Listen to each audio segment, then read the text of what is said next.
What has the last, 12, 24 hours been like for your family? Well, we haven't slept yet. We haven't slept yet because my wife is devastated. The girls are devastated. We're in shock. We still don't believe that Frank's dead. We don't believe that all this that occurred. The way it occurred is to me is negligence. I want to be Frank's voice. He's no.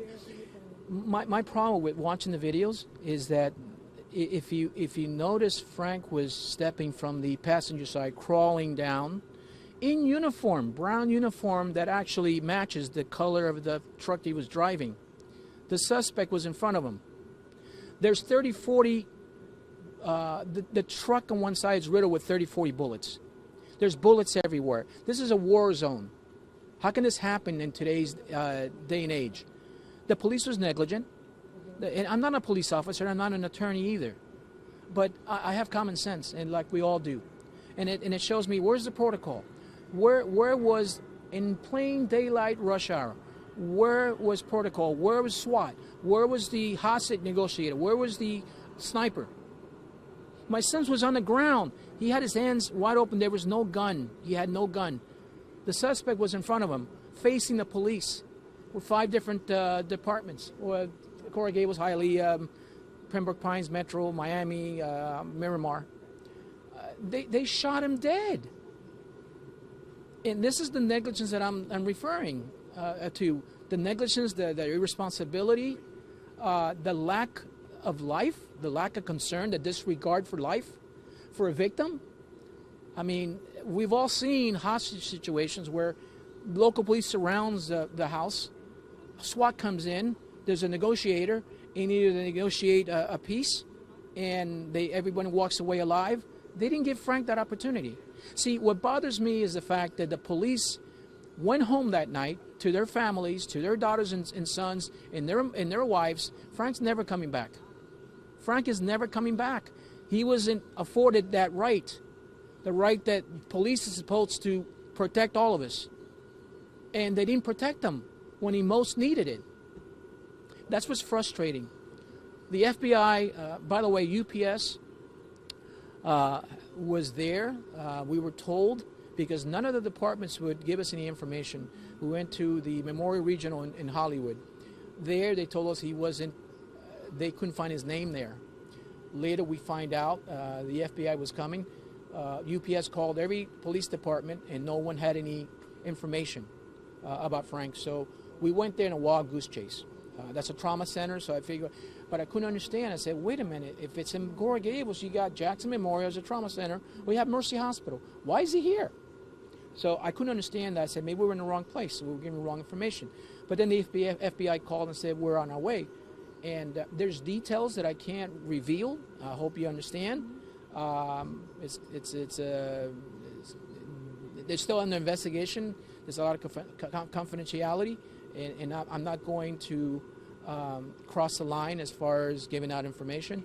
But they did inform us that he was dead on the scene. And then he's at the Broderick Coroner's office. And once the body's released, then we can release him to the funeral home of our choosing. But I want to stress Frank.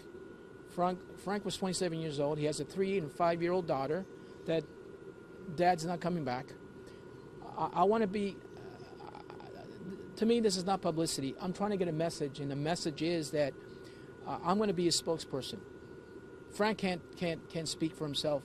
I will, and I'll make sure that everyone knows that this was police negligence. And I'm going to use a strong word, and I hope you don't mind, but it's on my mind all night, and I'm going to use that word: murder. They murder him, and I hope you can understand that and how I feel. Because it could have been prevented. It could have been other measures, other procedures should have been handled, as I mentioned earlier. There hasn't been an official statement saying that it was a bullet from police that killed Frank, but you seem pretty sure. Can you tell me about that? Look at the videos. Everybody needs to look at the videos. And obviously, the suspect, Frank, is lying down behind The suspect is shooting at the police, and the bullets, if you look at the 30, 40 bullets that are riddled throughout the truck, you can tell it was incoming. The suspect was pointing to the police were shooting back. So how can the video doesn't lie? Don't believe me. You don't have to believe me. Look at the video, plural, videos. And it clearly states, it's so obvious, that it was a Wild West shooting. They had no regard for rush hour, for the people. Someone died, by the way, inside of a car. You aware of that? Someone died within that shooting. So that's why I use words like recklessness, irresponsibility, disregard for human life. They're here to protect us. They didn't protect my son. They protected themselves. They went home that night to their families. Frank never came back. And that's the point I'm trying to make. Can you tell me what Frank was like he's your stepson, correct? As a stepson, as a father, can you tell me a little about him? He's a great dad. Frank was 27 years old, but he was a kid at heart. Frank was a homebody. Frank lived for his daughters. He not only took care of them, he was separated, obviously. He lived here with us. We welcomed him here with open arms. But very noble young man. And I'm not just saying that because he's dead. That's the way he lived. Caring for everybody. Do you see these decorations? My wife saw it at Walmart. And the box was too big for the trunk of her car. And Frank went and got it for us as a surprise last Saturday. So, and plus the decorations with his mother and inside the house. Christmas to him with the girls and the family was everything, just like my wife. And now there's no more Christmas. Frank is the type of dad that would go out of his way for his daughters, feed them, bathe them, give him everything at his disposal financially. And he was a homebody. Frank wasn't a drinker. He wasn't a smoker. Frank was a homebody. He worked hard at UPS. He worked on the preload. And by the way, I know the terminology and I know the history because I spent 23 years. I'm a retired UPSer. So I know the insights. And again, the HR and the center manager were very gracious. But from the point that your starting point, he started in the preload. He was loading trucks in the morning. He became a cover driver, 5 years seniority. And he was up come January, he was going to have a route, meaning a consistent route instead of having a coverage. He was a cover driver, meaning that a swing driver, you cover routes when someone's on vacation, someone's sick. Yeah, fill in, yeah. But noble young man, very humble, very mature, very responsible for his daughters. And now, what do? I mean, we have to help out the mother. Obviously, we will. But this was unnecessary. This is avoidable. And I keep pointing to these key words that I'm using because they hit home. And I want to be the spokesperson. I want to make sure that everybody understands what Frank was all about. I want everybody to understand that this should have never happened. Police acted wrongly. Again, negligence is the